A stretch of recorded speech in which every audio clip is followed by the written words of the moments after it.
કે પેલાએ આપણે જે અત્યારે ઘણા સમયથી ચાલી રહેલું જે પ્રમાણે 6 અંગે સહિત વેદ ભણ્યો, કર્મકાંડ બધું એણે કર્યું, સ્વર્ગ આદિ સુખની એને જે કંઈ વાત છે તે બધી શીખી, બધું શીખ્યો, એ બધું અથહમાં આવે. પણ એ પછી પણ એને મજા નહીં આવી કે આ તો બધું જે કંઈ છે તે કેવું છે, તો આ લોકના સુખની વાત છે અને આ સુખ જે છે તે બધા નાશવંત છે, બરાબર.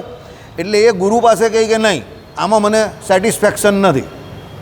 એટલે પછી ગુરુ એને અથહ પૂરું થઈ ગયું એટલે અતઃ શીખવાડે કે હવે પછી તારે શું કરવાનું છે, તો બ્રહ્મ જિજ્ઞાસા, કે જે ફળ તને જે છે તે નાશવંત ફળથી દૂર કાયમ માટેનું સ્થિર ફળ આપશે, એ સ્થિર ફળ આપવા માટે અતઃ એટલે બ્રહ્મ જિજ્ઞાસા. એટલે હવે પછી શું કરવાનું, તો ભગવાનનું ભજન કરો.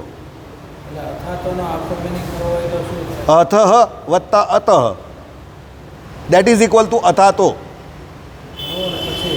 હે હા, પહેલું ભણ્યા પહેલાં, એટલે પહેલાં જો પહેલાં આપણે જે કરીએ તો પેલો આ છે ને રૂટીન બતાવેલું છે એકચ્યુઅલી. હવે અત્યારે એ રૂટીન આપણું રહ્યું એ હા. પહેલાં શું હતું, ભણવાનું એવું હતું કે ગુરુ પાસે જવાનું, ગુરુકુળમાં જવાનું, અને પહેલાં 3 વર્ણના જે હતા આપણે બ્રાહ્મણ, ક્ષત્રિય અને વૈશ્ય, એ લોકોનું એક પરફેક્ટ એડ્રેસ હતું. કયું કે એ લોકો સારા ગુરુ પાસે જ ભણતા હતા, ગુરુકુળની વ્યવસ્થા હતી આપણે ત્યાં. અને એ ગુરુ પાસે શું ભણતા હતા, તો બ્રહ્મ વિદ્યા જ ભણતા હતા, 6 અંગે સહિત વેદ ભણતા હતા. હવે એ વેદ ભણે તો પણ જે રાજાના દીકરા છે એને કંઈ વૈરાગ થવાનો નથી, એ તો રાજપાટ જ કરવાનો છે. એટલે એ આ લોકના સુખને વિશે લોભાવાનો છે. એટલે યજ્ઞ યાગાદી કર્માદી જે કંઈ છે એ તો એને વિશે, રાજસી કર્મને વિશે જ એ એની આખી જિંદગી એમાં જ જશે. એટલે એ તો રાજા બનવા માટે જ પછી પ્રયત્ન કરશે. એટલે એને અથમાં એ બધું ભણ્યો તો પણ એને એવું દેટ ઇઝ નોટ નેસેસરી કે એને વૈરાગ્ય થાય. પણ જે હકીકતમાં પૂર્વનો સંસ્કારી જીવ હશે અને જેને ગૌતમ બુદ્ધ જેવા હતા રાજાના દીકરા, પણ તો પણ એને વૈરાગ્ય ખાલી નજીવી બાબતમાં થઈ ગયો. ગુરુ પાસે જ્ઞાન લીધું અને પછી એને એવું થઈ ગયું કે યાર આ જે ગુરુ પાસે ભણીએ છીએ અને જે કંઈ શીખીએ છીએ એના ફળરૂપ જે કંઈ પ્રાપ્ત થવાનું છે એ તો બધું નાશવંત સુખ છે. તો એવું સુખ કંઈ હોઈ શકે કે નહીં જે પરમેનન્ટ રહે. હવે એની જિજ્ઞાસા વૃત્તિ જે છે તે એના પૂર્વના કર્મને અનુસારે પરમાત્માની કૃપાથી થયેલી છે આ જિજ્ઞાસા વૃત્તિ એને. એટલે એ ભગવાન એટલે ગુરુ પાસે જઈને પૂછે કે આ તમે જે કંઈ વેદ ભણાવ્યા કે આ જે કર્મકાંડ શીખવાડ્યું એના બદલામાં તો સ્વર્ગાદી લોકનું સુખ મળે છે ને પાછો જીવ અહીંયા જ આવે છે, તો આ તો અંતે દુઃખ જ પ્રાપ્ત થાય છે. તો શાશ્વત સુખની અપેક્ષા શાશ્વત સુખ કેવી રીતે થાય? એટલે ગુરુ એને કહે બ્રહ્મ જિજ્ઞાસા, અતઃ પર જાય. તો પછી તું બ્રહ્મ જિજ્ઞાસા તરફ જા ભાઈ. તું ભગવાનને રાજી કર, ભગવાનની ભક્તિ કર, ભગવાનને પ્રાપ્ત કરશે તો તને પરમેનન્ટ શાશ્વત સુખ મળી જશે, પછી તારે આ લોકમાં આવવું ન પડે. એટલે અથાતો બ્રહ્મ જિજ્ઞાસાનો મતલબ જ આ છે. દુનિયામાં લોજિક જ દરેક જગ્યા પર સૌથી વધારે સેલેબલ બ્રાન્ડ છે. ગગા લોકો નસીબથી ચાલી ભલે જાય પણ હોશિયારની સભામાં કોઈ દિવસ એની કદર નહીં થતી. યાદ રાખજો, દુનિયામાં સૌથી વધારે સેલેબલ કોઈ બ્રાન્ડ હોય ને તો એ લોજિક છે. સાંભળો, તમે એવા ટોપિક છેડો છો ને. આજે આપણે મેં તમને એક દિવસ એક પ્રશ્ન પૂછેલો SD બોસનો. SD બોસ DR શાહના ગુરુ અમારી પાસે એક્ઝામ લેવાવાળાને બહુ ઢોંસ મારે ને આમ તેમ. તમે કહી કે હી વોઝ નોટ, હા બસ તમે કહો he was not quite intelligent person, બરાબર છે. હવે અમારી સામે એણે એટલી ઢોંસ મારી, ફેલ કરી નાખા, આમ છે તેમ છે. છોકરાઓને પૂછે ડુ યુ હેવ યુટ્રસ? હવે પેલો બિચારો એક્ઝામમાં ગભરાયેલો હોય તો કોઈ હા પણ બોલી દે. હવે માણસને તો યુટ્રસ ના આવે, છોકરીઓને જ આવે. પણ આવા પ્રશ્ન એ કેમેસ્ટ્રીના પ્રેક્ટિકલમાં પૂછે. હવે કેમેસ્ટ્રીના પ્રેક્ટિકલમાં ડુ યુ હેવ યુટ્રસ પૂછવાનો કોઈ મતલબ છે? પણ એ પેલી ઢોંસ મારવા માટે પૂછે અને બિચારા છોકરા ગભરાઈ જાય. આપણા રોયલ મેડિકલવાળો છે ને રમેશભાઈ, એના છોકરાએ હા બોલી દીધું, હા યસ આઈ એમ હેવિંગ. એટલે પેલો કહે કે જો ભાઈ આને યુટ્રસ છે, કોઈને પ્રેગ્નન્સી કરાવી હોય તો આની પાસે જઈ શકો જ તમે. હવે હું વાત કરું છું લેટ 90sની. હવે તે સમય પર કોઈને આવું કે એટલે બિચારાને બહુ ખિસિયાના એવું લાગે ને. હવે પાછો એ BSc કરીને ડિફાર્મ કરવા આવેલો રમેશભાઈનો છોકરો, એની જોડે આને બોસે આવી વાત કરી. એ પછી ડિપ્લોમા કરેલું, પહેલાં એણે BSc પાસ હતો એ. એટલે પછી આવું કહ્યું એને 40 છોકરાની વચ્ચે. એટલે પેલાને કેવું મરવા જેવું લાગે. He is already graduate, A graduate તો હતો જ, BSc કરીને આવેલો. પણ પેલો ઢોંસ મારવા પહેલાં એવું પૂછ્યું ને પેલા બિચારાને ઇજ્જતનો ફાલુદો કરી દીધો. હવે એ સમયમાં છોકરાની સામું તો એને ઢોસ મારી દીધી, પણ હવે ઘણા અમે પછી તપાસ કરી કે ભાઈ આ વ્યક્તિ કોણ છે, એસડી બોસ, હું ઇઝ એસડી બોસ. એટલે ભાઈ તમારી જેમ બીજા બે ચારને પૂછે, બધા કહે કે એ કોઈ એટલો ઇન્ટેલિજન્ટ માણસ નથી, પણ એને એવી આદત છે બધે આમ શો ઓફ કરવાની. એના પરથી આપણે તમે જે કહ્યું એ પ્રમાણે કે એ કંઈ એટલો બધો ટેલેન્ટેડ માણસ ન હતો, કે એટલો બધો લોજિકલ માણસ ન હતો, પણ ચાલી ગયા એટલે ચાલી ગયા ભાઈ એમ. એટલે દુનિયામાં જ્યાં લોજિક ચાલે, હા ના એટલે હા સમજી ગયા એ લોકોને.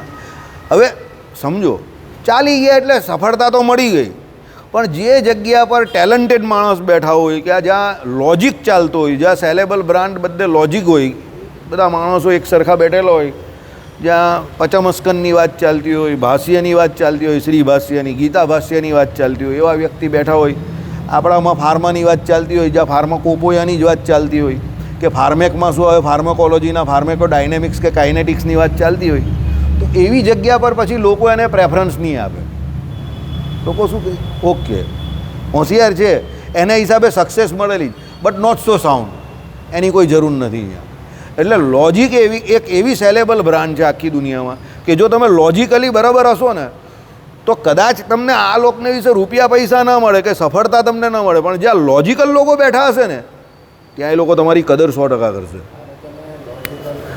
હા એ તમે સાહેબ છે ને બહુ અઘરા સવાલ કરાવો છો અને જવાબ બી અઘરા. લોજિકલ મીન્સ એટલે આપણે એને ગુજરાતીમાં એવું કહીએ કે હા નહીં, ગણતરી પણ ના કહેવાય. બોલો બોલો તમે બોલો, ગુજરાતી તમે બોલશો એટલે મને કંઈ ખબર પડશે કે એપ્રોપ્રિએટ અર્થ શું થાય એનો. હા નહીં, પ્રેક્ટિકલ પણ નહીં. બોલો લોજિક એટલે તમને કે હું શું કહે, લોજિકનો અર્થ શું કહેવાય? નહીં નહીં, ખળ નહીં, ખળ નહીં કહેવાય. લોજિક આખી અલગ વસ્તુ છે. તાર્કિક, ઓકે જો તાર્કિક આવી ગયું ગૂગલભાઈ, તો હું સમજી ગયો બરાબર. હવે સમજો તાર્કિક લોકોની જ્યાં સભા હોય, કે જ્યાં તાર્કિક એટલે એવું પણ નહીં જે ખોટા તર્ક કરતા હોય, જેના તર્કમાં એક બેઝ હોય, હા એ શુદ્ધ હોય, એના તર્ક શુદ્ધ હોય, એક બેઝ હોય. હવે હું એમ કહું કે ભાઈ જ્યાં ધુમાડો થઈ રહેલો છે ત્યાં આગ લાગેલી હોવી જોઈએ, તો એ વાત જે છે તે તાર્કિક વાત છે. પણ આગ હવે જ્યાં ધુમાડો લાગેલો હોય ત્યાં ધુમ્મસ પણ હોઈ શકે છે, તો હું એ પ્રમાણે કહું કે ના ભાઈ ઠંડા પ્રદેશમાં ધુમ્મસ પણ હોય અને એ પણ તમને એવો ધુમાડા જેવું દેખાય, ઓકે એ તાર્કિક છે. પણ હું કોઈ એવી ગાંડા જેવી દલીલ કરું કે જેને ધુમાડા જોડે કંઈ લાગતું ઓળખતું જ ન હોય, તો એ લોજિક નથી.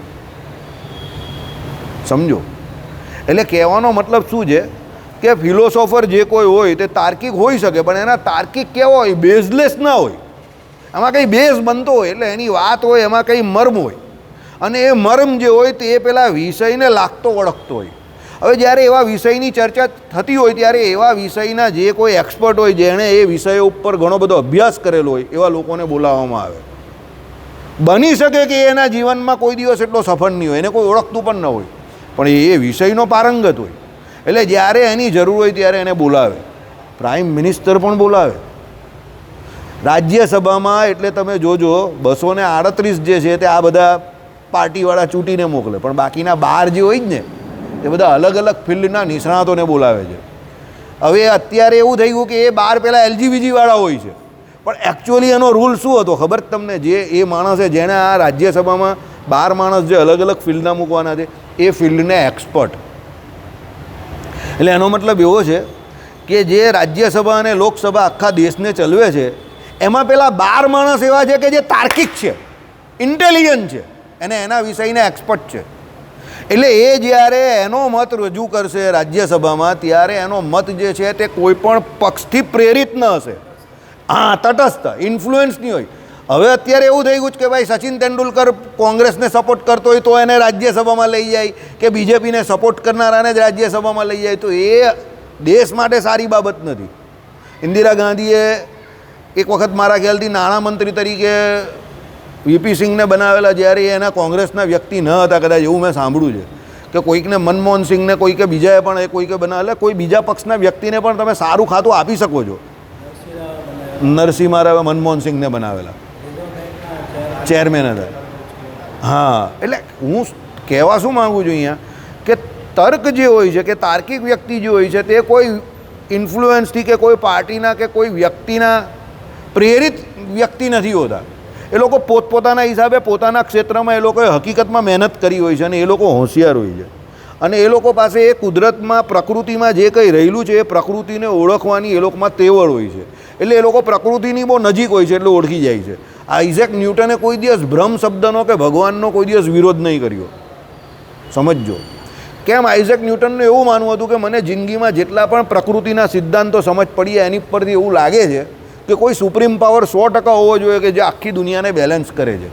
કારણ કે એના વગર આ બ્રહ્માંડને હું જેટલું ઓળખું છું કે હું પણ પૂરેપૂરું નહીં ઓળખી શક્યો, પણ હું જેટલું ઓળખું છું એ પ્રમાણે મને લાગે છે કે આ બ્રહ્માંડનો 100% કોઈ કરતા છે. એને ભગવાન શબ્દ નથી આપ્યો પણ એને સુપ્રીમ પાવર તો કહ્યું જ છે. કેમ કહ્યું એણે?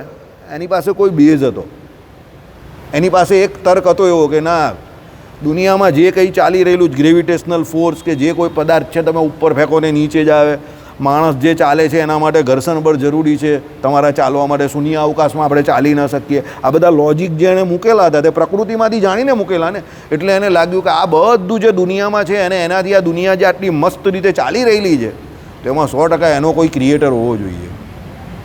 લોજિકલ માણસ જ આ સ્વીકારી શકે. હા, લખેલું છે, લખેલું આઈ બિલીવ ઇન ગોડ, એટલે માનીએ છે. હા, માનીએ છે. એટલે લોજિકલ વ્યક્તિ હોય ને તે જ આવું કહી શકે. ઇલોજિકલ જે નાસ્તિક છે એ લોકો કહે કે ના અમે તો આ નહીં માનતા, પેલું નહીં માનતા, પુરુષ ને સ્ત્રી ભેગા થાય એટલે સંતાન થાય. અરે ભાઈ, લાખો વર્ષ સુધી ભેગા રહી તો પણ નહીં થતા સંતાન. આયુષ્ય પૂરી થઈ જાય તો પણ ન થાય, ન થવાના હોય તો. સમજો, એટલે બેઝલેસ વ્યક્તિઓ કહેવાય એવા. પોતાનો કક્કો જાણી જોઈને પેલો ખરો કરવા માટે બધું એની જોડે માથાકૂટ નહીં થાય. એને ભગવાનની દયાથી જે સો એનાન કરવાના અને આગળ જવાનું. વાઇઝ માણસ હોય ને એની જોડે થોડી ચર્ચા કરવાની. વાઇઝ નહીં હોય, ઓવરવાઇઝ જોડે પણ ન કરવી ને, ગાંડા અવાજ હોય ને બેઝલેસ તર્ક વગરના એને જવા દેવાના. જા ભાઈ, એમ જ કહેતો હોય બધી બાબતમાં ભગવાન જ નથી કે આ નથી કે પેલું નથી, તો જા ભાઈ. ઓકે, ચાલો. સ્વામિનારાયણ હરે, સ્વામિનારાયણ હરે. ચાલુ થઈ ગઈ. તારીખ આજે કઈ છે? 20. તારીખ આજે 20 મે 2025. રોજના અનુક્રમમાં આપણે આ વ્યાસસૂત્રનું શ્રીભાષ્ય જે છે રામાનુજાચાર્ય કૃતે જોઈ રહ્યા છે. સાહેબે પહેલાં જે પ્રશ્ન પૂછ્યો તે આજના આપણા ટૉપિકને રિલેટેડ જ છે. અથ અને અતઃ એટલે બ્રહ્મ જિજ્ઞાસાની આપણે ચર્ચા કરીએ છીએ. એમાં આપણે લઘુ સિદ્ધાંત પક્ષમાં જોયું કે ભાઈ જગતગુરુ શંકરાચાર્ય એવું કહે છે કે ભાઈ ધર્મ જે છે તે ધર્મ મીમાંસાની ખાસ એવી જરૂર નથી. જ્યારે તમને બ્રહ્મ મીમાંસા થઈ જાય એટલે તમે ભક્તિ કરતા થઈ જાઓ ત્યાર પછી તમને એમ કહે કે કર્મ કરવાની કોઈ જરૂર નથી લાગતી, એમને એવું લાગે છે. પણ રામાનુજાચાર્ય એમાં માનતા નથી. રામાનુજાચાર્ય ચોખ્ખું કહે છે કે તમે ભક્તિ કરો એની જોડે પણ કર્મ મીમાંસાની 100% જરૂર છે. એટલે રામાનુજાચાર્ય ચોખ્ખું કહે છે કે ભાઈ તમે એમ કહે કે જે કોઈ ભગવાનને ઓળખો છો એ પછી તમારી શરૂઆત જ કર્મથી થાય છે. કારણ કે નિત્ય કર્મ, નૈમિતિક કર્મ આદિ જે કોઈ છે તે કર્મ મીમાંસા વગર સંભવ નથી. સવારે ઉઠવું તો પડે છે ને, નિત્ય કર્મ નૈમિતિક કર્મ કરવું પડે છે ને. અત્યારે પણ તમે ઘરેથી અહીંયા આવો છો ને, 15-15, 16 કિલોમીટરથી પણ લોકો અહીંયા આવનારા છે સભા એટેન્ડ કરવા માટે. તે આવવું પડે છે, એ તમારું કર્મ જ છે ને. તમારે ઘરેથી અહીંયા આવીને ખુરશી પર બેસવું તો પડે જ છે ને. સમજો, એટલે કર્મ મીમાંસા તો તમારી ભક્તિ મીમાંસાની જોડે હોવી જ જોઈએ અને એના વગર ભક્તિ સિદ્ધ થતી નથી. આવું રામાનુજાચાર્યનું માનવું છે. હવે આગળ જઈએ. પણ આ ઉત્તર બરાબર નથી. હવે આ તર્ક સામે સામે પક્ષ ચાલ્યા કરશે, પૂર્વ પક્ષ ને ઉત્તર પક્ષ. હવે રામાનુજે એવું કર્યું કે નહીં, હવે પેલા સામેવાળા એનો વિરોધ કરશે. આમ ચાલ્યા કરશે. તમારે સમજ્યા કરવાનું, ધીરે ધીરે ચાલશે. 228 પાના સુધી ચાલશે. હજુ આપણે 68માં પાના પર પહોંચેલા છે. ઓકે, આ શો આમ જ ચાલશે બ્રહ્મ જિજ્ઞાસાનો. તમને મજા આવશે. પણ ચાલો. પણ આ ઉત્તર બરાબર નથી. કેમ કે સકર વિશેષ થકી વિરુદ્ધ એવો ચિહ્ન માત્ર કેવલ ચૈતન્યમય આવી ગયું. કેવલ ચિહ્ન માત્ર શબ્દ કોનો છે? અદ્વૈત વેદાંતનો. જો મેં તમને કહ્યું ને હવે એનો પક્ષ ચાલુ થશે. પહેલાં એમણે શું કહ્યું? કર્મ મીમાંસાની જરૂર નથી. રામાનુજે શું કહ્યું? જરૂર છે. હવે પાછા જગતગુરુ શંકરાચાર્યનો અદ્વૈત વેદાંત આ કહેશે કે ભાઈ આવું છે, એટલે એ દલીલ કરશે. આમ ચાલ્યા કરશે. આનાથી આપણે બહુ ફાયદો છે. બે મોટા જે કંઈ તર્ક આપે છે એનાથી આપણે એક સાઉન્ડ તર્ક તરફ પહોંચશું. જે સચોટ યાદ વાત છે એના તરફ પહોંચી રહેલા છે. લડવા ઝઘડવાની વાત નથી, આ તર્ક છે ખાલી. બરાબર? ચાલો.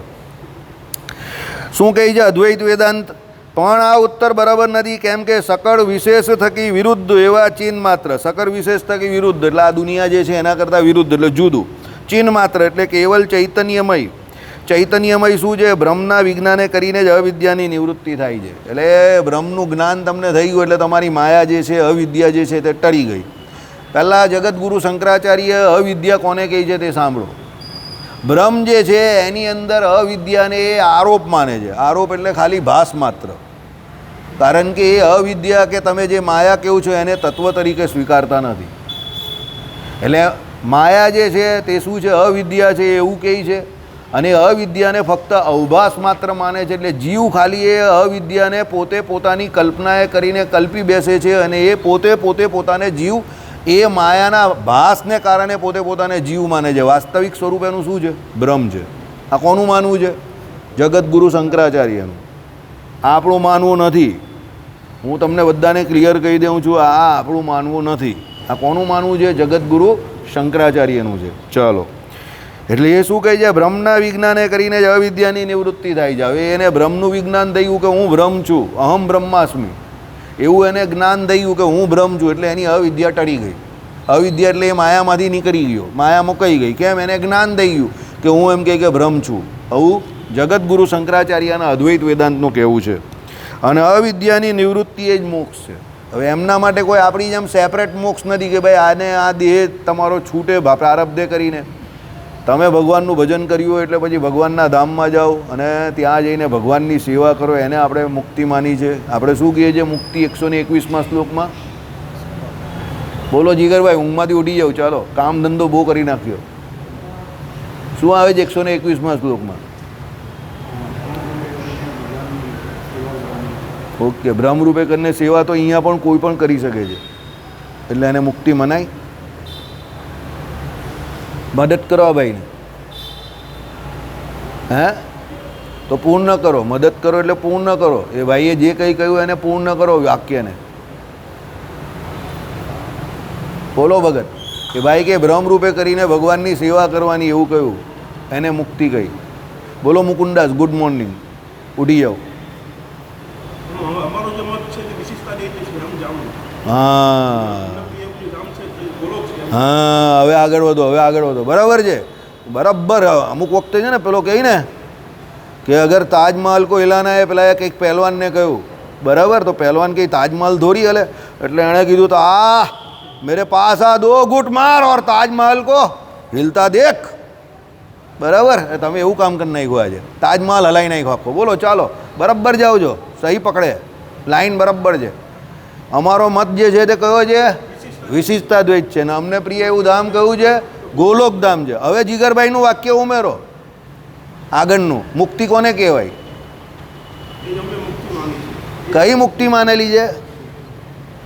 શાંતિ, શાંતિ, બરાબર જઈ રહેલા છે, એકદમ બરાબર છે. તાજમહલ આખો હલાઈ નાખ્યો છે, પાયાથી હલે છે. અત્યારે મુમતાઝ બેગમની કબર બી નીચે આમ કરવા માંડી કે મુકુંદભાઈ ઊભા રહી જાઓ. સમજો, એકદમ પરફેક્ટ જઈ રહેલા છો, લાઈન બરાબર પકડી જાય. આ બંને કરતાં પરફેક્ટ પકડી. બરાબર, મજા આવી ગઈ, હું ખુશ થઈ ગયો. આઈ વોઝ નોટ એક્સપેક્ટિંગ, પણ તમે લાઈન એકદમ પરફેક્ટ પકડી. બોલો મદદ કરો એ ભાઈને. ચાલો મુકુંદાસ, તમારા જોડીદાર છે ને, રોટીનો સંબંધ છે ને તમારો, તો મદદ કરો. ચાલો, હા, ભગવાનની સેવા કરવી એ જીગર પણ બોલ્યો, પણ મેં મજા નહીં આવી મને. એટલે તો વાત આટલી આગળ સુધી પહોંચી ગઈ. ભગવાનની સેવા તો તું અહીંયા પણ કરે છે, તો તું મુક્ત છે અહીંયા? બરાબર નથી ને મુક્ત? ઓકે, ચાલો બોલો. ભગવાનની સેવા કરો જ છે તમે લોકો, હું કાં ના પાડું? જીગર પણ કરે છે. ઉલ્લી તમે બંને મારાથી વધારે સેવા કરો છો, હું તો ના પાડતો જ નથી. એક્સેપ્ટ. બરાબર, જે સાચી વાત છે તે સાચી જ. બોલો મદદ કરો મોટા ભાઈ, 2 નાના ભાઈઓને મદદ કરો. ભગવાનની સેવા બ્રહ્મરૂપ પણ છે, ચાલો તો પણ ભગવાનની સેવા કરવાની તે મુક્તિ ગઈ. ઓકે, અહીંયા તમે બ્રહ્મરૂપ થઈને ભગવાનની સેવા કરો એટલે મુક્ત થઈ જશો.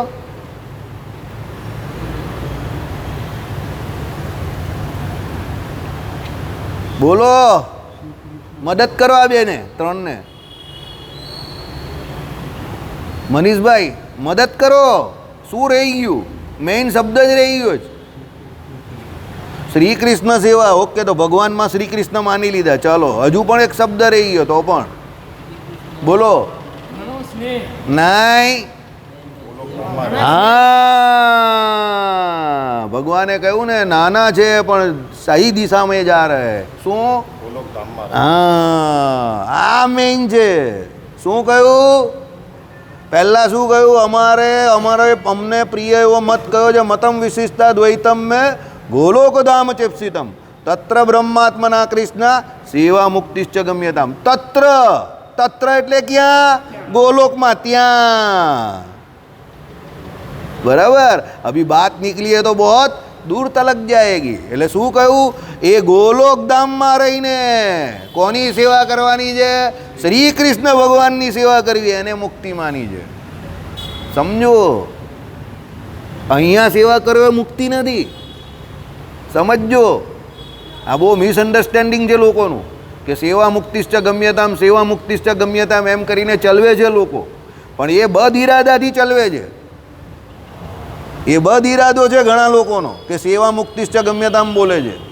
સેવા મુક્તિશ્ચ ગમ્યતામ નથી, શ્રી કૃષ્ણ સેવા મુક્તિશ્ચ ગમ્યતામ. એ પણ કાં? ગોલોકધામમાં, અહીંયા નહીં. બે શબ્દ મુખ્ય છે આમાં, શ્રી કૃષ્ણ અને ગોલોક. કેમ? અહીંયા તમે સેવા કરો છો, બાયરીની સેવા કરો છો, છોકરાની સેવા કરો છો, કરો જ છો ને, પણ એનાથી મુક્તિ થાય છે? ના, નહીં થતી.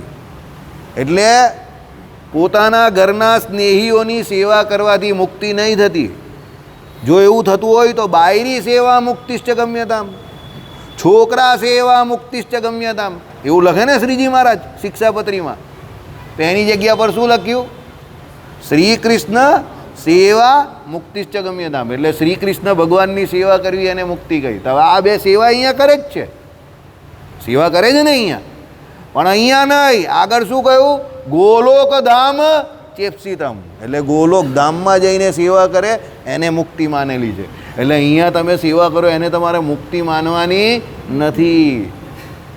બપોરે સુધી સેવા કરતો હોય તો 1 વાગે તો ભૂખ લાગે છે ને જીગરભાઈ, ભૂખ લાગે છે ને અહીંયા. એટલે આપણે મુક્ત થયા નથી તો જ ભૂખ લાગે. અક્ષરધામમાં સેવા કરવાથી ભૂખ લાગતી નથી, કારણ કે 6 ઉર્મિઓથી એ ધામ કેવું છે? પર છે. કઈ 6 ઉર્મિઓ અશોકભાઈ બોલો? હા, ભૂખ, તરસ, જન્મ, મરણ. વાહ, મજા આવી ગઈ. પહેલી વખત અશોકભાઈએ પોઈન્ટ ટુ પોઈન્ટ જવાબ આપ્યો, એકદમ મસ્ત આવડે છે. 6 ઉર્મિઓ કઈ કઈ છે અત્યારે? એક તો જન્મ મરણ, બરાબર. પછી શું આવે? ભૂખ તરસ એટલે ક્ષુધા પીપાસા, અને પછી હર્ષ શોક એટલે સુખ દુઃખ. આ 6 ઉર્મિઓથી અક્ષરધામ પર છે. હવે તમે અહીંયા સેવા કરો તો તમને ભૂખ લાગે, ગરમીની સિઝનમાં તરસ લાગે. તમારો જન્મ તો થયો જ છે, જન્મ થયો એટલે મરણ પણ નક્કી છે. વાસુદેવભાઈ કંઈ એવું ખરાબ બોલી દે, બધાની વચ્ચે ઇજ્જતનો ફાલુડો કરી નાખે તો તમને દુઃખ થાય, બરાબર. તમારા વખાણ કરે તો તમે રાજી પણ થઈ જાઓ, ખુશ થઈ જાઓ, એટલે હર્ષ શોક થાય છે. હવે આ 6 ઉર્મિઓ તમને અહીંયા વળગેલી છે જ્યાં સુધી, ત્યાં સુધી તમારી ઉપર મુક્તનું લેબલ લાગે. તમને કોઈ જે સભામાં જતા હોય તે એવું કહી શકે આવો મુક્તરાજ, તમે તો મુક્ત જેવા છો, પણ એ શું કહે?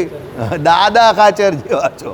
તમે તો ગામના ધણી છો, મંદિરના ધણી છો, ઉકા ખાચર જેવા છો. પણ એમના કહેવાથી આપણે બની જતા નથી. કેમ? આપણે તો ગુસ્સો પણ આવે છે, આપણે તો સામેવાળાને જોઈને શું છે પારકું પોતાનું રીસ પણ ચડે છે. વાલા હરખામણા પણ આપણા માટે હજુ લોકો છે જ. તો પછી આપણે મુક્ત કેવી રીતે થયા?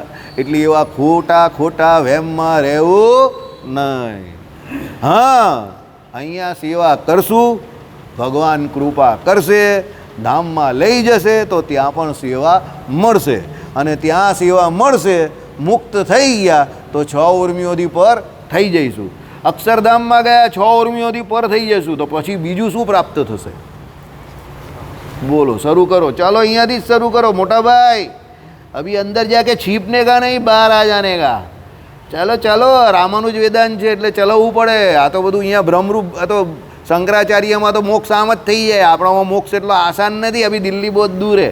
બોલો, અક્ષરધામમાં ગયા 6 ઉર્મિઓથી પર થઈ ગયા તો બીજું શું પ્રાપ્ત થાય ત્યાં? ઉર્મિઓ, હા, મુક્તિ તો મળી જ જાય, પણ એમ શું મળે? મુક્તિ મળે તો શું મળે? મુક્તિ નામની કોઈ વ્યક્તિ આવે કે લે આ મુક્તિ તને મળી ગઈ, લઈ જા, એવું છે કંઈ?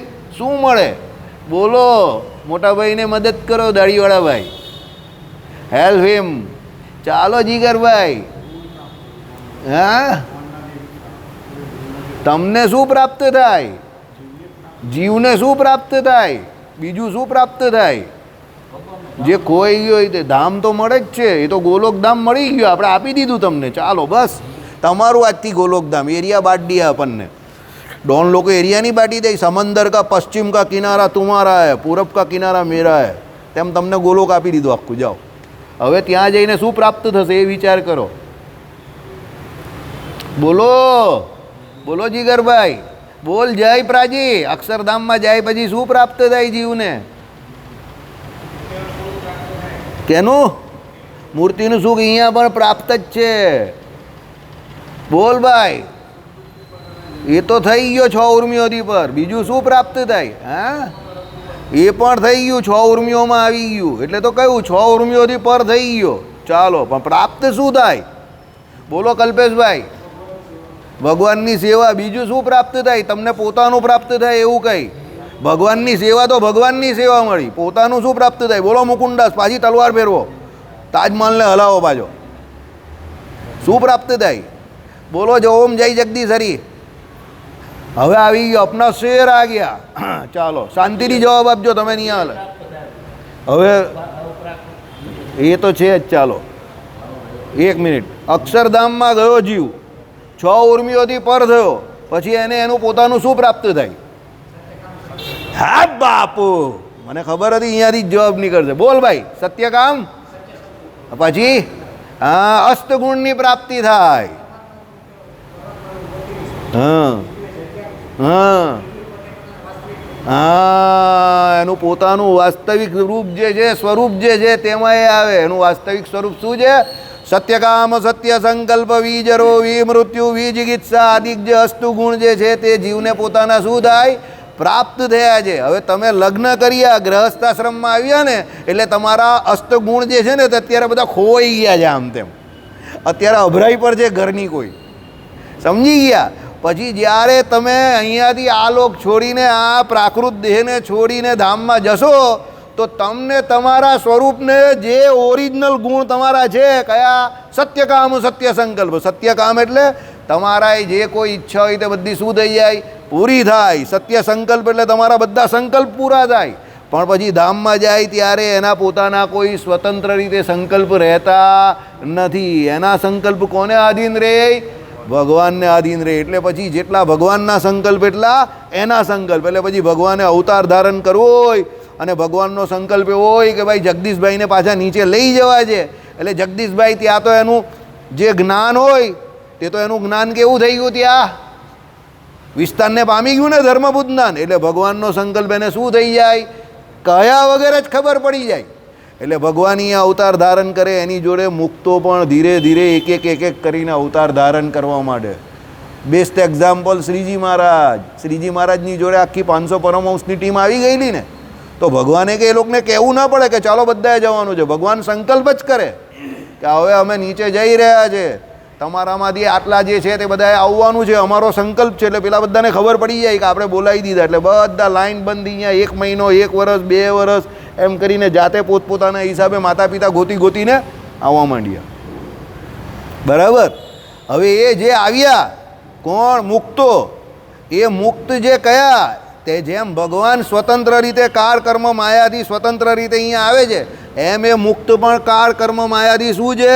સ્વતંત્ર છે. એ આપણી જેમ લાત ખાઈને આવતો નથી. લાત ખાઈને આવે એટલે સમજ્યા? જે માયાના જીવ છે, સમજજો. અને એ એનો દેહ છોડે, એની વાસના તો હજુ તૂટી નથી, ભજન એવું કર્યું નથી કે ધામમાં જાય. બરાબર. એટલે જે એણે કર્મ કર્યા હોય એ કર્મને રીતે એને જે તે લોકની પ્રાપ્તિ થાય, અને પછી એના જેવા કર્મ હોય એ પ્રમાણે એને બીજા દેહની પ્રાપ્તિ મળે. એમાં એની પોતાની કોઈ પસંદગી હોતી નથી. અત્યારે આપણી કોઈ પસંદગી થોડી હતી? આપણે થોડી ખબર હતી કે આ મારા બા બનશે, કે આ મારા બાપા બનશે, કે આ જાતમાં હું આવીશ, કે આ કુટુંબમાં હું આવીશ. કોઈ ચોઈસ મળી નથી, આપણે પસંદગી મળી નથી. પણ આપણે આપણા કર્મે કરીને પરમાત્માએ આ જે જગ્યા પર અત્યારે મૂકી દીધા, એ આપણે શાંતિથી સ્વીકારી લેવાનું. પણ તમે મુક્ત અવસ્થામાં પહોંચી ગયા અક્ષરધામમાં, પછી ભગવાન તમને સ્વતંત્રતા આપે કે જા તારે જ્યાં મારી જેમ જવું હોય ત્યાં જા. એટલે જીવ એક વખત કાળ કર્મ માયાથી મુકાઈ ગયો એટલે કામ પૂરું. ઓલિમ્પિકના મેડલ જેવું છે, 400 મીટરની દોડ છે, પણ એ દોડ 400 મીટર સુધીની જ છે. 400 મીટરની દોડ પૂરી થઈ ગઈ ને તમે ફર્સ્ટ આવી ગયા એટલે શું મળી ગયું? Gold medal. એ ગોલ્ડ મેડલ તમારો શું થઈ ગયો? આખી જિંદગીનો થઈ ગયો. એ લાગ્યો એટલે ઓલિમ્પિકમાં ગોલ્ડ મેડલ જીતેલો છે, એ આખી જિંદગી રહી. એમ એક વખત અક્ષરધામમાં ગયો, ઉપર લેવલ લાગી ગયું કે અક્ષરધામનો મુક્ત છે, એટલે એ કાળ કર્મ માયાથી શું થઈ ગયો? પર થઈ ગયો. પછી એ કોઈ દિવસ બીજા જે આપણા જેવા સામાન્ય જીવો કર્મે કરીને અહીંયા આવે એમ એ આવતો નથી, એ સ્વતંત્ર થઈ જાય. એટલે આપણો મોક્ષ જે છે ને રામાનુજ વેદાંતનો કે શ્રીજી મહારાજનો મોક્ષ, એ બહુ જોરદાર મોક્ષ છે. એમાં જેટલી પ્રાપ્તિ બતાવેલી છે એટલી પ્રાપ્તિ અદ્વૈત વેદાંતમાં નથી. આપણે તો ભગવાનનો પ્રત્યક્ષ યોગ થાય છે. સંજયભાઈએ કહ્યું એ પ્રમાણે ભગવાનની મૂર્તિનું શું થાય છે? સુખ મળે છે. એટલે ભગવાનનો પ્રત્યક્ષ યોગ થયો ને. આ ભાઈએ કહ્યું ને કે મૂર્તિનું સુખ, તે મૂર્તિનું સુખ અપ્રાકૃત દિવ્ય દ્રવ્યનું આપણું બોડી, અને ભગવાન પણ કેવા અપ્રાકૃત દિવ્ય દ્રવ્યવાળા અક્ષરધામમાં. બંનેનું સુખ આપણે ભગવાનના પૂરેપૂરા રૂપનું સુખ પણ મળે ને ભગવાનના સ્વરૂપનું સુખ પણ મળે. તમારા રૂપનું સુખ પણ મળે. સમજો, તમારા રૂપનું એટલે ભગવાન જેવું રૂપ તમને મળી ગયું ને. ભગવાન ત્યાં કોઈ દિવસ કંઈ એવું કંઈ બાંધછોડ નહીં કરતા. જેવો દેહ ભગવાનનો છે એવો જ દેહ મુક્તનો છે. અને તમને તમારા સ્વરૂપનું સુખ મળ્યું, પેલા અષ્ટગુણની પ્રાપ્તિ થઈ ગઈ. જ્ઞાન અને આનંદ નામના જે સૌથી મોટા ગુણ છે તે તમારામાં આવી ગયા. અનંતકોટી બ્રહ્માંડમાં જે કોઈ ઘટના ઘટતી હોય તે દરેક ઘટનાને તમે એક કાળા વિચિન્ન જોઈ શકો. એક કાળા વિચિન્ન એટલે આમ હથેળીમાં જેમ શું જળનું બિંદુ તંદુરસ્ત માણસ ધારીને રહે એ પ્રમાણે તમે એક કાળા વિચિન્ન અનંતકોટી બ્રહ્માંડમાં શું ચાલી રહ્યું તે બધું જોઈ શકો. કેવી મોટી પ્રાપ્તિ છે, જોઈ લઉં મુક્તને. અહીંયા તો કોઈ પ્રાપ્તિ જ નથી. અહીંયા તો તમારે પુલાવ ખાવો હોય તો ઘરવાળી કહે જો ભાઈ પુલાવ કંઈ બનશે નહીં, ખીચડી મળવાની છે, ખાવી હોય તો ખાજો, નહીં તો બહાર જમીને જાઓ જો, તો હું ખીચડી પણ ન બનાવું. અને જો સારી જગ્યા પર જવાના હોય તો મને કહેજો, હું એક્ટિવા લઈને આવી જઈશ. તમે કે હાલી પુલાવની વાત કરેલી ને સીધી 1000 રૂપિયાની નોટ જવાની આ તો કા પુલાવની વાત કરી અહીંયા અમે, અને એક્ટિવા લઈને આવી પણ જાય. સમજી ગયા? તમારે ત્યાં જઈને ઊભા રહી જવાનું. સાંજે રસોડું બંધ, જય સ્વામિનારાયણ. અહીંયા તમારી આવી હાલત છે.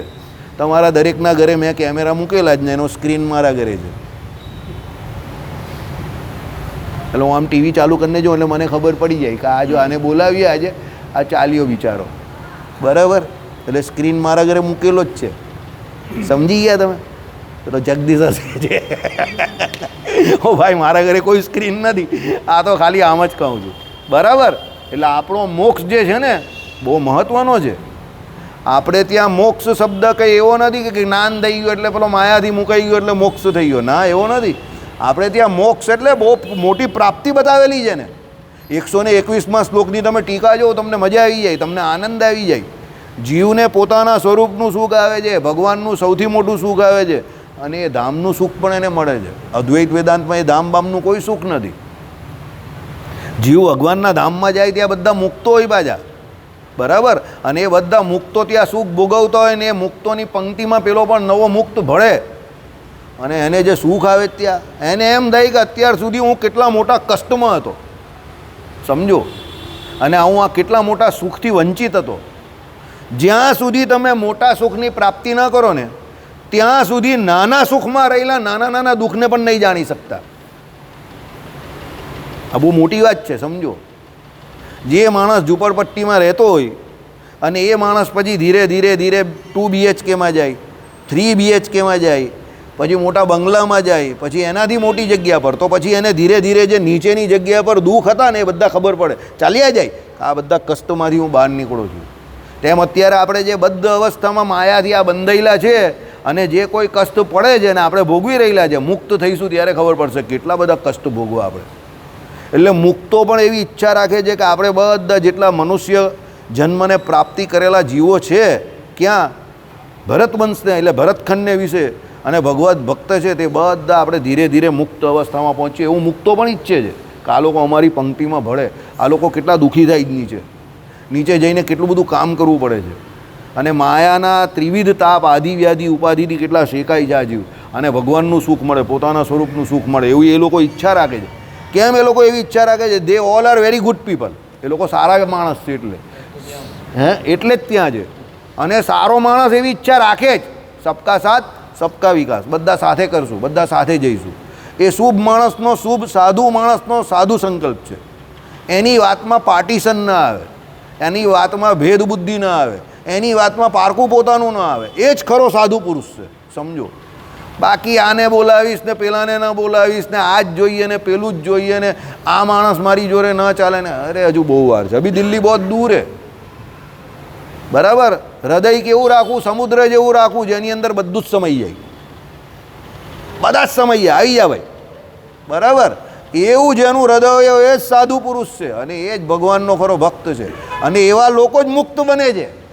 ભગવાન કહીને સમુદ્ર જેવા ખારા જીવ હોય સાધુઓ એને પણ સ્વીકારી લે અને એને મીઠા પાણીનો જ્યાં સુધી એમ કહે કે જળાશય ન બનાવે ત્યાં સુધી એ સાધુઓ જંપે નહીં. એટલે જ એ સાધુ છે.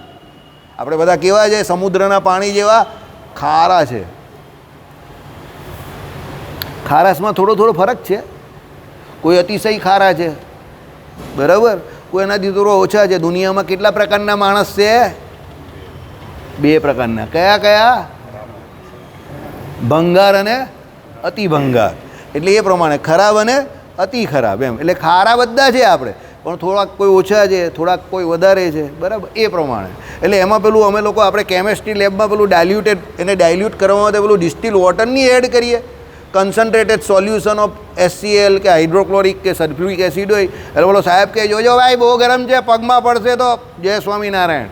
એટલે પહેલેથી અંદર ડિસ્ટિલ વોટર નાખી દેજો ભાઈ, એને થોડું ડાયલ્યુટ કરી નાખજો, બરાબર. એટલે આપણે વોટર નાખીએ ને એમ સાધુ સંતો જે છે આપણી અંદર શું નાખે? સત્સંગરૂપી વોટર નાખે. એટલે ડિસ્ટિલ વોટર થોડું પડે એટલે આપણે ખારા જીવ હોય તો થોડી ખારાશ આપણી ચાલી જાય. પછી એ ખારાશ સંપૂર્ણપણે ચાલી જાય એટલે આપણે મુક્ત અવસ્થામાં પહોંચી જઈએ. એટલે પછી ત્યાં કેવા થઈ છે? પ્યોર. આપણે આત્માના ઓરિજિનલ સ્વરૂપમાં આવી જઈએ. ભાઈ સંજયભાઈએ કહ્યું એ પ્રમાણે સત્યકામ સત્ય સંકલ્પ વિજરો વિમૃત્યુ. બરાબર? ખાલી સાંભળવાથી કેટલી મજા આવી ગઈ, તો જાય તો કેટલી મજા આવશે? મજા આવી ગઈ ને? આ કહે કે આવા દિવસ ક્યારે આવશે? આએગા બાબા, આએગા. 13 दिन भी आएगा, एक दिन જરૂર આएगा. બરાબર? આ આપણી મુક્તિ છે રામાનુજવાળાની કે શ્રીજી મહારાજની અતિશય મધુર મુક્તિ, જેમાં ભગવાનનો પ્રત્યક્ષ અનુભવ. અને શું કહ્યું છે કે ભગવાનના જે અંગને વિશે પેલાની વૃત્તિ ચોટે, ચોટે એટલે જે અંગ ઉપર પેલાની દ્રષ્ટિ પહેલી પડી ત્યાં પડેલી જશી પડેલી, પછી આગળ વધે જ નહીં. કારણ કે ભગવાનના દરેક અંગમાં એટલું સુખ છે, એટલું સુખ છે કે પેલાની દ્રષ્ટિ ત્યાંથી ખસતી નથી. હવે દ્રષ્ટિ જે છે તે અહીંયા અલંકાર છે, કારણ કે ત્યાં જોવા માટે આંખની જરૂર નથી. પણ જે પેલું આપણું પદ છે ને, સર્વાંગે હરિ સંપૂર્ણમ સુલલિતમ કંઠે ચ મુક્તાવલી. બરાબર? ભગવાન કેવા છે? સર્વાંગે હરિ સંપૂર્ણમ. ભગવાન સર્વ અંગે સંપૂર્ણ છે. ભગવાનનું એક પણ અંગ કેવું? વિકળ નથી. નાક તો વ્યવસ્થિત એની જગ્યા પર, નાનું નહીં કે મોટું નહીં. આંખ તો વ્યવસ્થિત એની જગ્યા પર એકદમ, ભ્રકુટી તો એકદમ મોટી, કમળના કેવી પુષ્પ જેવી આંખ અને એની ઉપર મોટી મોટી ભ્રકુટી એકદમ જોરદાર. બરાબર? આછી આછી મૂછ. ભગવાનના હોઠ કેવા? પાકા ગિલોડા જેવા. બરાબર? ચીબુક દાઢી એકદમ વ્યવસ્થિત. ગરદન હાથીની સૂંઢ જેવી. કમર કોના જેવી? સિંહ જેવી કમર. જાંગ કેવી ભગવાનની? એકદમ માસલ, પેલી એકદમ પતરી પતરી પેલી દિવાસળીની એના જેવી હોય ને, આ બેની છે ને, બેની ભેગી કરે ને એવી નહીં, મસ્ત માસલ એકદમ જાંગ ભગવાનની, કેળના સ્તંભ જેવી. નીચે પગ ભગવાનના 5 આંગળીઓ કેવી? એકદમ સરખી. અંગૂઠો અને એની પાછળ જે ભગવાનના જે છે તે ભગવાનના તિલચિહ્નો, ભગવાનના નખ, એની અંદરથી નાનું નાનું નાનું નાનું આમ તમે જોવું તો મસ્ત મસ્ત એમ કહે કે રુધિર દેખાય ને એવું મસ્ત. એ 16 વર્ષની કિશોર અવસ્થાએ યુક્ત એ ભગવાનની મૂર્તિ. અને એ મૂર્તિને વિશે જે તમારી આમ જ્ઞાન શક્તિ પહેલી પહોંચી, નાક પર લાગી તો ત્યાં ચોંટી ગઈ, આંખ પર લાગી તો ત્યાં ચોંટી ગઈ. શક્કર કા ટુકડા કેશુ સ્વામી કહીને, કहीं से भी खाओ मीठा ही लागे. બધી ઇન્દ્રિયો ભગવાનને છે, પણ કેવી છે? અપ્રાકૃત દિવ્ય દ્રવ્યની બનેલી. સમજી ગયા? એટલે કેશુ સ્વામીનો ફેવરિટ શબ્દ હતો આ. કયું? શક્કર કા ટુકડા. સાકરનો ટુકડો ગમે ત્યાંથી ખાવ કેવો લાગે? મીઠો જ લાગે. એમ ભગવાનની મૂર્તિ કેવી છે? શક્કર કા ટુકડા જેવી. જ્યાંથી પણ તમે એને ચાખો એટલે જે ઇન્દ્રિયોનો તમને વિષય બને તમારી દ્રષ્ટિ માર્ગમાં, જે ભગવાનના અંગના શરીરના અંગ જે છે એ તમારા દ્રષ્ટિ માર્ગમાં આવે, એ દરેક ઇન્દ્રિયો ભગવાનના એટલી રૂપવાળી છે કે તમારી દ્રષ્ટિ ત્યાં શું થઈ જાય? ચોંટી જાય. આ આપણી મુક્તિ છે. આપણે ભગવાન પ્રત્યક્ષ મળશે, અત્યારે પણ મળેલા જ છે, પણ આપણે એ ભગવાનનો પૂરેપૂરો શું નથી? નિશ્ચય નથી, ભાવ નથી પૂરેપૂરો કે આ અક્ષરધામની જ મૂર્તિ છે. બરાબર? એ 50 છે, ઇન્ક્લુડિંગ માય સેલ્ફ. મારામાં પણ છે, તમારામાં પણ છે, દરેકમાં છે. બાકી પ્રત્યક્ષનો ભાવ નથી કે આ ભગવાન જે ઊભા રહેલા તે અક્ષરધામની પ્રત્યક્ષ મૂર્તિ છે. એવો ભાવ આવશે પછી તો મેં દેર કરતા નહીં, દેર હો જાતી, એવી વાત છે.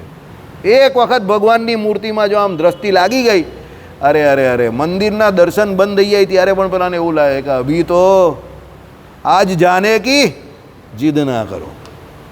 હતું ને પેલું મસ્ત ગાયન એક, આજ જાને કી જીદ ના કરો. એમ મૂર્તિમાં પેલો રસબસ થઈ જાય ને આમ ભગવાનને જોતો હોય. અને અક્ષરધામની મૂર્તિનું ભગવાને શું કહ્યું કે પેલાને સમાધિ થાય અને એમ કે ક્ષણિક પણ સુખ આવ્યો તો એને શું લાગે? યુગ યુગથી સુખ ભોગવી રહ્યો જેવું અહીંયા ઘનશ્યામ મહારાજની સામે પેલો ઊભો રહી જાય અને એને ઘડી માત્ર એવું સુખ આવી જાય ને પેલો ડંકા મારી દે તો એવો કાળ જેવો લાગે, કાણે કા ડંકા માર્યા. બરાબર? હાય મર જાય આજ જાને કી જીદ ના કરું. બરાબર? ભગવાનને જોઈને પેલો કહે કે આજ જાને કી જીદ ના કરો. હકીકત શું છે? એ જઈ રહ્યો છે, પણ એને લાગે શું? ભગવાન જઈ રહ્યા છે. કેમ? એનો ભાવ એવો છે કે ભગવાન મારાથી દૂર થઈ ગયા. પ્રેમીઓની વાત જ કઈ ઓર છે, ભક્તની વાત જ કઈ ઓર છે. દુનિયામાં સૌથી અઘરામાં અઘરું કામ હોય, પ્રથમનો પહેલું વચનામૃત. ભક્ત થાવું ભગવાનના કામ નથી સહેલું, બહુ કપરું કામ છે, અઘરામાં અઘરું કામ. ભગવાનની મૂર્તિને વિશે તેલ ધારાવત અવિચ્છિન્ન એવી મનની સ્મૃતિ. એટલે જે સીધે સીધી તેલના બિંદુ કેવા પડે? તેલના બિંદુ કેવા પડે? એકદમ સરખી આમ આમ જાડા બિંદુ હોય ને, તેલ ધારાવત આમ આમ એક ત્રુટક નહીં હોય. પાણીના બિંદુ તૂટી જાય આમ પટ પટ પટ પટ. તેલના બિંદુ તેલની ધાર પડે આમ. એવી તેલ ધારાવત ભગવાનને વિશે સ્મૃતિ થઈ જાય. હા, પછી તો આજ જાને કી જીદ ના કરો. પછી તો ભગવાનને એકલો. સમજ્યા? પછી દ્વૈત ભાવ એનો મટી જાય દિવસે દિવસે. દ્વૈત ભાવ મટે એટલે ખબર તમને? એ પોતે પોતાનું ભાન ભૂલી જાય. ભગવાનમાં એવો રસબસ થઈ જાય ને કે પોતે પોતાનું ભાન જ ભૂલી જાય કે હું કોણ છું. પેલું કહે ને, જબ મેં થા તબ વો નહીં થા, જબ વો હૈ તો મેં નહીં હું. સમજાય એનો અર્થ શું થાય? આપણામાં જ્યાં સુધી પેલો અહંકાર રહ્યો ને, મેં કરીએ જ ને, હું આમ, ત્યાં સુધી ભગવાન ના મળે. પણ જ્યારે એ ભગવાન મળશે ને ત્યારે આપણે આપણી જાતને ભૂલી જઈશું. સ્વરૂપે કરીને તો રહીશું પણ ભાન ભૂલી જઈએ. એસી લાગી લગન મીરા હો ગઈ મગન. મગનભાઈમાં કંઈ જેન્ડર ચેન્જ નહીં થઈ હતું, પણ મીરાબાઈ ભગવાનની ભક્તિમાં એવા ખોવાઈ ગયા હતા કે મીરાબાઈ ભૂલી ગયા હતા કે હું કોણ છું, મીરા છું. એવી વાત છે કે આપણે ભૂલી જઈએ કે આપણે કોણ છે. ભગવાનની ભક્તિમાં એવા રસબસ થઈ જાય. બરાબર? ચાલો, કાલે મજા આવશે હજુ પણ. શ્રીપતિમ શ્રીધરમ સર્વદેવેશ્વરમ ભક્તિધર્માત્મા